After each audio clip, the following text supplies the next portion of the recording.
Ta-da! Okay, let's take a look at the subject of low start mortgages with you. And we've got here since the 90s, which is great. So we'll see if that works out, shall we? Now, let's put a little time zone in, show you a little timeline and see where we go with that.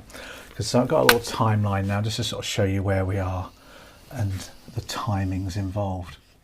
So let's kick off now in 2025.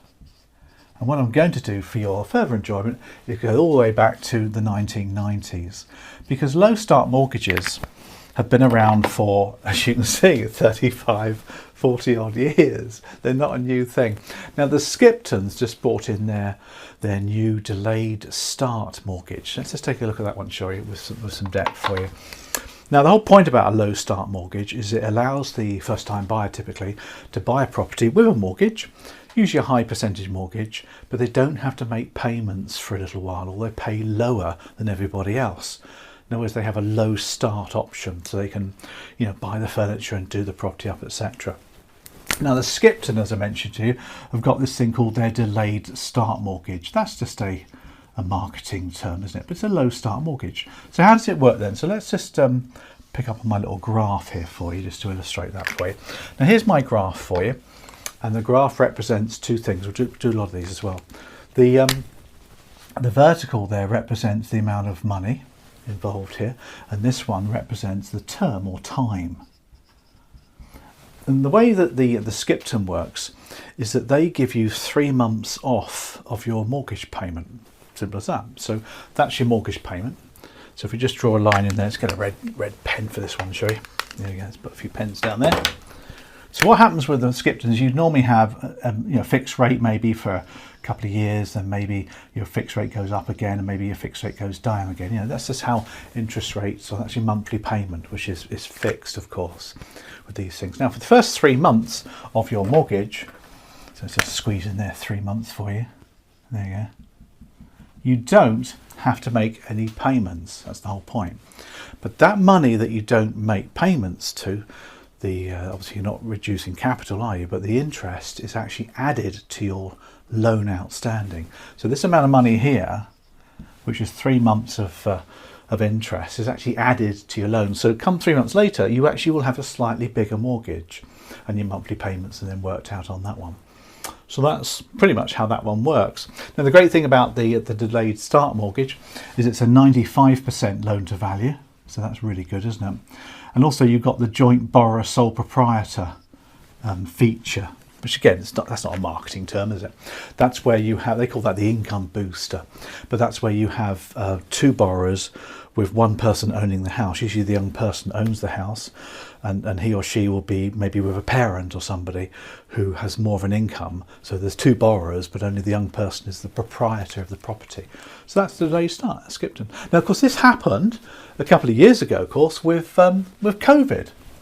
They called them payment holidays back then. So let's just draw the picture of this one for you. Here's your COVID graph for you. Again, same thing. And they called this the payment holiday. And Boris Johnson announced this in the round about March, I think it was Rishi Sunak as Chancellor, April 2020, that anybody could apply to their lender and have 3 months off their mortgage payment. Hello. And most people did. And it's the same issue there, isn't it? You had interest rate maybe fixed or whatever was your rate. Just put that up there for you. And that's the term. There you go, number of years. It was the same thing. So people's mortgages were already in existence. They applied to their lender and they got themselves 3 months off. So effectively, you would have, say, this period of time. Let's just put that in there for you, 3 months. But again, that interest that wasn't paid, obviously the capital wasn't being reduced either, but the interest that wasn't paid was then added to the loan at the end of the 3 months, and somebody had a bigger mortgage in which they had to make mortgage payments on. That was what's called the COVID mortgage payment holiday thing, which, okay, well, it worked because the government was so worried about people losing their jobs and obviously not having any money, so they tried to do everything they possibly could. Okay, now go back a few more years then to different types of low start mortgages that we've had in the past. Go back into the kind of 2020 onwards. Let's just put the date in there for you, 2020 onwards, and we'll put in there 2000, and we'll put in there 2010 to see where we were. You had another low start mortgage, which lenders promoted, and you may have read about this in your textbook as well, because these things all get mixed in, don't they? But this wasn't really a low start mortgage, so let's just call it the word they call it. They call it a low start. Again, we'll put our little graph in here for you. But this time we'll do the monthly payment as opposed to the, I should say, the interest rate as opposed to it. So let's just put that in there for you. And what happened with the low start mortgage is that you paid interest only for a couple of years, 2 or 3 years really. So if you think about it, red represents your interest only payment, and the black, let's put a black pen in there for you, represents capital and interest, which, as you can appreciate, of course, is always more because you're paying capital. Now, the interest payment for the first 3 years, typically with a low start mortgage, you would pay interest only. So that's your payment there for you. Where, of course, the capital payment would have been more, but you didn't pay that. So effectively what's happened here is your monthly payment is a lot lower, which helps you out, but you're not paying interest, so you're not seeing your mortgage go up at all. The mortgage debt remains the same. Now, what happened then with these types of mortgages, after the period of 3 years or so, interest only stopped, and you went to be paying capital and interest then. Keep the colours right for you. And then you carried on paying capital interest at whatever rate you paid. So effectively what you've got was this amount of money here, which was capital payments you didn't make for 3 years. That's what you saved. So they called that the low start mortgage. And I suppose in a sense it probably was a low start mortgage, wasn't it? So that's another type of low start mortgage. There's lots of different categories, isn't there? I suppose arguably, and these were very popular in the turn of the century as well, and this has been popular for a long time, is the standard cashback mortgage. Now, cashback mortgage, which come and go with popularity really, they're standard variable rate mortgages with a lender, no frills at all. And what they do is they give you money, they give you cash, a bit like you use your credit card to make payments. The credit card company pays you money, don't they, some of them? And the cashback mortgage is the same. You borrow your money at normal rates, so lender would make good profit from that mortgage, and as a result of the good profit they're making, they can pay you a couple of grand in cash, tax free. It gets paid back if you pay the loan off early, but if you keep the mortgage going forever, you don't have to pay that back. So I suppose in a way that's low start. But the real first low start mortgages need to go back right to 1990, and I'll call these the deferred mortgages. Deferred. Now these are the mortgages that gave the low start a bad name really, and I'll explain how these work because I advised these things at the Pru back in the late 80s, early 90s. Now what happened back then is interest rates were really quite high. In the early 90s we had interest rates of up to about 16% at one point, which were really high, and people struggled. People moan nowadays that payments are high, but back then they were 16% interest rate on your mortgage. Eventually people had smaller mortgages, I suppose, but even so they were expensive. And what we found is people wanted to pay less. So we invented this thing called the deferred mortgage, and effectively it was the same as the delayed start in a way, but it was for longer than 3 months. So if we look at this with our graph as well, you had 2 payment rates.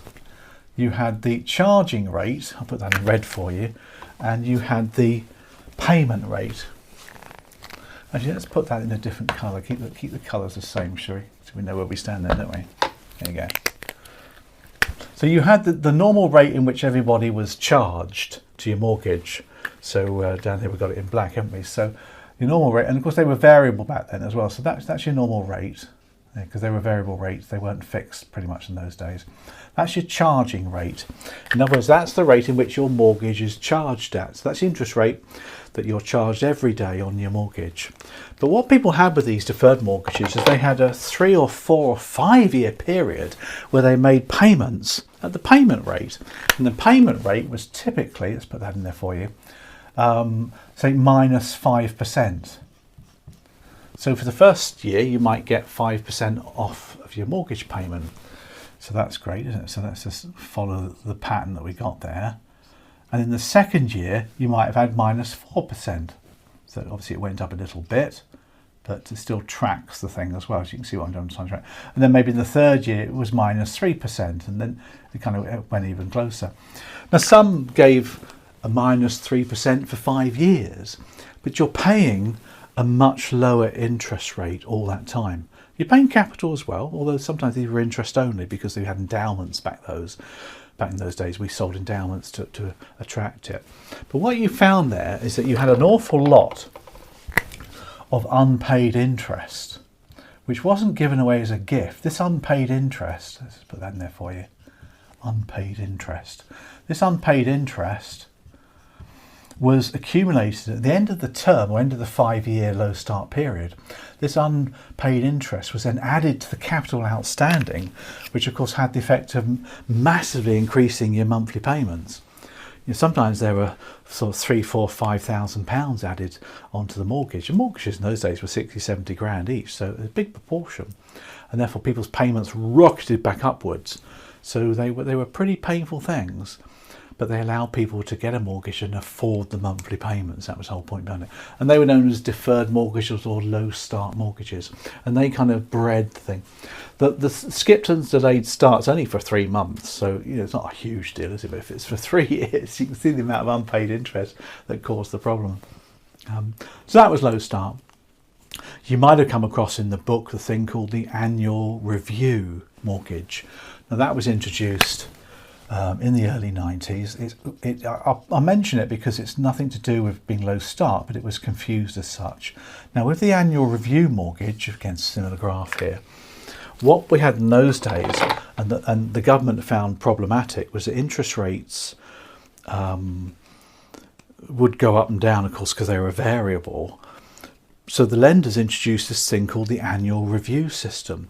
And because interest rates kept going up and down like a yo-yo, lenders got fed up sending letters out to everybody. This is before email, and it was costing them a fortune. So lenders said, well, rather than change everybody's rates each month, why don't we change them once a year to take into account all of the changes that have occurred? So the normal interest rate, we'll put that in there as sort of, you know, a rate anyway. The normal interest rate would go up and down like a yo-yo, wouldn't it? And the lenders would get really fed up with that. There, it's going up there and then it's coming down and it's going back up again. That's what would happen. So the lender said, look, you know, let's just each year find out what somebody needs to pay for the year. So if you put that in there across there for 1 year, and then the following year they'll then review what unpaid interest it was. So maybe your rate went up to that one for another year.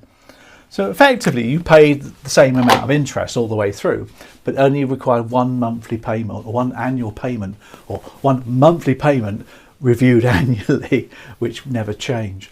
Now, well, what happened there is that the government didn't like those things, so they came in and they stopped them, because it meant that when interest rates were coming down, people didn't benefit from it until at the end of the year, you see. That's known as the annual review mortgage, which you might have come across in the book or in your studies and those sort of things. So as you can see, there's an awful lot of low start mortgage, isn't it, all the way through. I hope you enjoyed all my little pickies. This is the one that's the latest one. I think it's a great idea. I really do. I do think that the 100% mortgage is a better idea, and somebody should make their payments all the time. You need to get used to making your monthly payments. Most people have been renting, so they're used to paying rent every month. The rent's pretty high in private rent, so that could certainly make a difference in the market. So there we have low start mortgages since the 90s.